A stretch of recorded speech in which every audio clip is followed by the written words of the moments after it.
This is gonna be a great video because I get to show you the finished product of the 2 ponds that I got built. I'm just really excited about it. I'm so proud that I built my first pond. We're gonna break down the cost, how much fuel I burnt, all of that. So you guys, if you ever wanted to build your own pond, maybe to get an idea of what I spent, on the pipe and the fuel, that's a big part of it. So you guys follow along, it's gonna be a fun video. So we're walking up the dam right here. And as you can see in here, we got some water. Like, we had a 2.5-inch rain, I'm gonna say, now almost a month ago. And that's the only rain that we have had in this whole process since we started. Like, they're calling this a mega drought, but I was excited to catch a little bit of water. Those fish habitats right there are not in the deepest portion. If you remember the previous video, they're still a little bit deeper, but I've got maybe 2.5, 3 feet in there, so I'm kind of excited about that. It's just done, like it's done. I say it's done. I'm looking over here. I still have to put a pipe on right there. I'm gonna extend that drain pipe, drill a bunch of holes in it so I can drain this water down to fill that pond to irrigate out of. But it just looks good. I mean, it's a cool looking pond. I kind of thought one of the things I would do just so you could get an idea how big it is. I may just step this dam off. Like, I'm gonna just walk it off and see how many yards it is around there, just so you can get an idea how big the dam is, because that's a big part if you ever go to build a dam. Cubic yards. I have no idea how many cubic yards are in this. You guys that are engineers, there's a way to figure it all out. I could tell you how wide it is and how long it is, and somebody can tell you how many cubic yards of dirt are in there. I don't know, we just built it. But in this video also, I said, like, we're gonna go back to the shop. I've got all the receipts. I'm gonna show you exactly how much fuel I burnt. So I think real quick right now, I'm gonna step this off and we'll put some numbers on the back, maybe do like a time lapse or something like that. Hey, just so you know, like right there is my emergency spillway. Like, that's my overflow pipe. That's gonna be my emergency spillway. So that's, I don't remember, I'd have to go back and watch the previous video, but it's like 2.5, 3 feet higher than my spillway. So I got plenty of freeboard here, and then it'll go out. And I really like it because I left natural grass right there. I didn't ever cut that ground, so it should really help with the erosion. But I'm gonna step this off, see how long this pond dam is. 30, 31, 32, 33, 34, 35, 36, 37, 38, 39, 40. So it was 110 yards. So, and then I would figure this, the top of this dam, just to give you guys a reference, I built it wide, a lot wider than you would normally have to. Keep that in mind, because I've got a road on here. If I wanted, like, if 2 cars met, they could pass. So if I was to step off the top of this dam, 1, 2, 3, 4, 5, 6, 7, 8. Basically, 8 times 3 is 24. So I am at 24 yards wide. And we've determined that the pond's 12 feet deep. So you guys could figure out how much cubic yards of dirt I have in this pond. Obviously, there's a lot more right here in the middle versus the sides, and that side there is not near as wide because the road's not on it. But I got a lot of extra dirt in it. I just do, because I had dirt to get from that pond down there. So that's the dimensions of the pond dam, if anybody's wondering. Let's go down here. I want to show you the smallmouth pond, because it's kind of exciting. When you look at the color of this water's muddy, like super muddy. But the smallmouth pond, it's had water in it for a while, and it's actually starting to clear up. You can actually see 6, 8 inches where you can't see that far in this one. So it's just gonna take time for these ponds to clear up. And we made a lot of changes on this pond from the first video. We completely moved the spillway. I want to show you guys that too. Before we go, check out how much this pond costs. So let's go down here. So we're on the back side of the bluegill pond, the trophy bluegill pond, and this is the valve. Like, that's probably a 5 feet piece of scrap PVC, and there's a valve at the bottom. So I've got a deal at the house where I can just unscrew that valve. It's like a 23 turn, 6-inch valve. And that way I can drain that water to fill this pond if I keep that pond full. And then that's my overflow pipe coming out right there. Things left to do that as I'm walking around, I've got to get grass seed on it. We just hadn't had rain even in a forecast to get grass seed on it. I was out of town when we did get the one rain. And I think I might shape it up just a little bit, get my skid steer. I've got a really cool rototill deal on the front of it. I think I can shape it up a little bit, but that water out of that pond will drain right down through here. And then when we walk down here to the smallmouth pond, if you remember, I had a big levee right down here. Like you wouldn't even be able to see those dock legs. And the spillway was over there where that riprap was. Well, when I was gone to the last event in New York, my buddy Jeff, who's helped me a tremendous ton on this thing, he came out and he fixed it, like completely fixed the spillway. He cut me a new spillway over here. And what that did, I just gained like 3 feet of water in this pond, which is so awesome because I was a little disappointed with how that spillway was, and I just wasn't gonna have very much water. I mean, I don't even know if it's gonna cover those rocks right there. So now, when this thing's full, it'll back up into here, which is really, really, really, really cool. If I was to do anything else, Jeff was pointing out that I could actually maybe bend this section of the pond dam back just a little bit. You'll notice a swell kind of coming down through this pasture here where I could capture more water. You know, the name of the game in Oklahoma is get as much water as you possibly can to keep these ponds full, especially with me gonna be, you know, irrigating out of this. I'm planting a bunch of elderberries over there and I'm gonna irrigate out of it. So I'm gonna need as much water on top of being able to catch fish out of here. You know, that's the whole goal too. Fish is the main reason. But let's walk down here. I wanna kind of show you this down here. You know, it's really hot here when a turtle can't make it from that pond to the other pond. So right here, the guys that I had build this pond here to clean all the dirt out of that, they just stacked up a big levee right here. There's a lot of excess dirt for the amount of water I was gonna have, which, you know, I was kind of bummed out about. So what we did, or I say we loosely, because Jeff did this when I was gone, he took all this dirt and moved it right over there, which is super, super cool. You remember here, this is where we're gonna put a dock in, and I've got to get on my horse and get this done before we get rain and fill all this up. So, you know, I'm gonna lay a couple deals out there and gotta have a dock, put a fish feeder on there, put the irrigation pump on there. That's gonna be really, really cool. So we moved the spillway from over there to right here, and you can see Jeff cut it back to the actual natural grass. That grass growing right there, that's the old bank before we put all this dirt on top of here.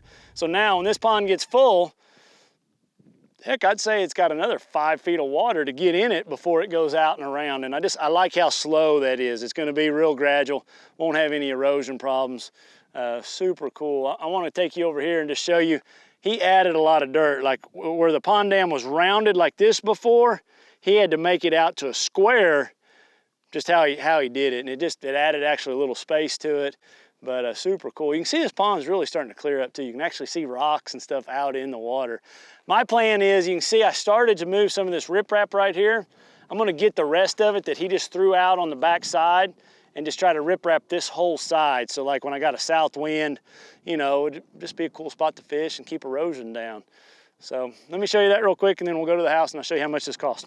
Just pretty exciting that it is starting to clear up. I know it's a long ways from being clear like what I want it to be putting smallmouth in there, but it is clearing up. And you can see here, like just, you know, we had all this riprap. I don't remember, I think I had 9 truckloads of riprap in here.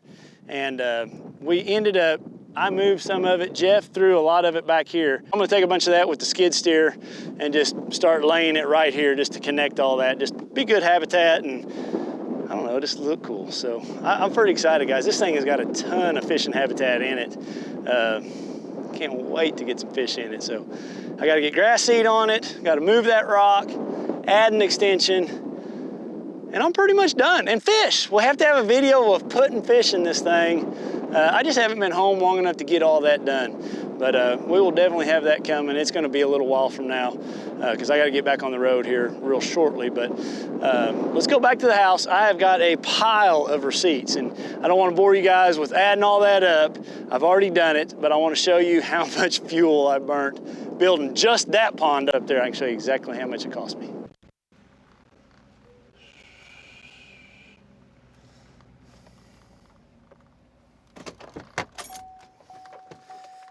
right. Got a stack full of receipts and I got all my notes. So I've done the service of adding all these up so you guys wouldn't have to do it. But that's a lot of dollars in fuel right there in the old tackle web bag. But all right, we're gonna go in here in the shop, sit at the desk, and I will go over this with you. I use this tackle web bag in my truck, and I've got O'Reilly's, I've got Core and Main, it's where I bought all my PVC, and a bunch of diesel receipts right here of buying diesel. So a couple different ways we bought diesel. I do have one overhead tank. Every now and then I'd pay to have some diesel delivered out. He'd just fill up the excavator, the bulldozer, everything we're using, and the overhead tank and the tank in the back of my truck. The other way I got fuel was I had a 100-gallon tank in the back of my truck, in my farm truck, and we just run back and forth to town. You know, I know you can buy red diesel. It's just so far for me to go buy it. So I feel like I should be able to take that highway diesel off of my taxes by saving all these receipts. I got to talk to my accountant, but you know, I shouldn't be charged that extra taxes that they put, because I didn't buy red diesel the whole time, just FYI. You could get it cheaper, but I felt like it was kind of a wash as far as it was for me to get it, and I was getting it every day. The amount of time I would lose, you know, it'd be an hour out of my day, plus the drive to get it, I just didn't feel like it was worth it. Okay, so with all that said, I burnt $4,891.64 in diesel to build that one pond. That's not both of them, that's just that one pond. That was like the biggest expense ever. My next biggest expense, and I really got this pipe cheap. That's a almost 11-inch pipe, half inch thick, my overflow pipe. That was $1,600, 80-foot pipe. Then in the drain pipe, that was expensive, and that 6-inch valve, that was expensive. That all costed me $735. My anti-seep collars, I had 4 of them, $479. I bought $80.75 in bentonite. I busted one hose on the bluegill pond. Now, that excavator, if you remember, it was brand new to me building the bottom pond, and I went through lots of hoses until I got them all fixed on the bottom pond. So I'm not including that cost. I had $33.75 in one hose on that top pond.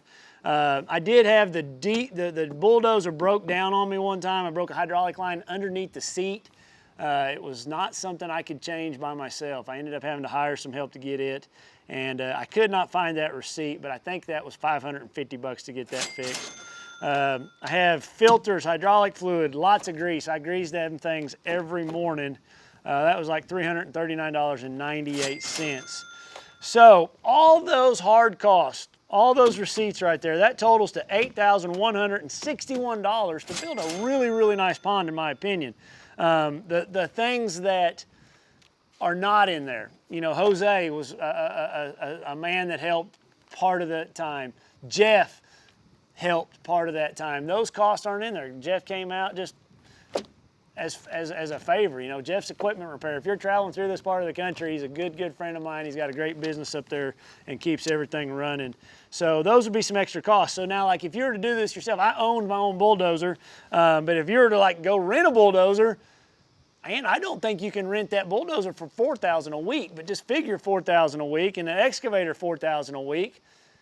I think I built that pond. If I went back and I looked at everything, if I would have worked just every day, full days, I could have got that pond built with 3 people working in 6 or 7 days. That's with perfect weather. But if you're to rent a bulldozer, you're going to probably need it for 2 weeks because you can't work every day and the help. So, you know, that's $16,000 that I saved plus the fuel. And then if you were just to hire or bid that thing out, I have to think that's probably a $30,000 pond if I was to like, hey, call somebody's excavating company, bring your equipment out and build me this pond. I don't know that, but I've had a few ponds built way before, back when diesel was $1.50 to $2. And they were not quite that much, but they were pretty expensive. So that is how much it costs, guys. I'll try to kind of put that on the screen somewhere, just the total of what I spent to build that one pond. Now, that bottom pond was a whole nother cost. That was a lot of moving dirt and a learning process, and I hired some help to get it done quickly, trying to capture some of that spring rain. But I hope you've enjoyed this pond series. By no means is it over. I'm gonna do some more updates. We're gonna build a dock, stock and fish. That's gonna be a lot of fun. And who knows, maybe build another pond. And hopefully one of these days, we're gonna build that big lake. Just to update everybody on that, I am still waiting on the engineering company to get back with the cultural survey, the endangered survey, and an archaeological survey. So they were out a month and a half ago. Still hadn't got the write-up on those, and then we'll start going into mitigation on, and it took me forever to figure out what mitigation is, but that's where I go to figure out a plan to replace the stream bed that the lake's gonna entail. So that's an update on the big lake. My fingers are still crossed on that, and my fingers are crossed the diesel fuel comes down before we do that. So I hope you guys are enjoying these video series. We got another great video coming up for you next Tuesday. You guys tune in, and be sure to hit that like button, that subscribe button, and tell somebody about it. You guys have a great week.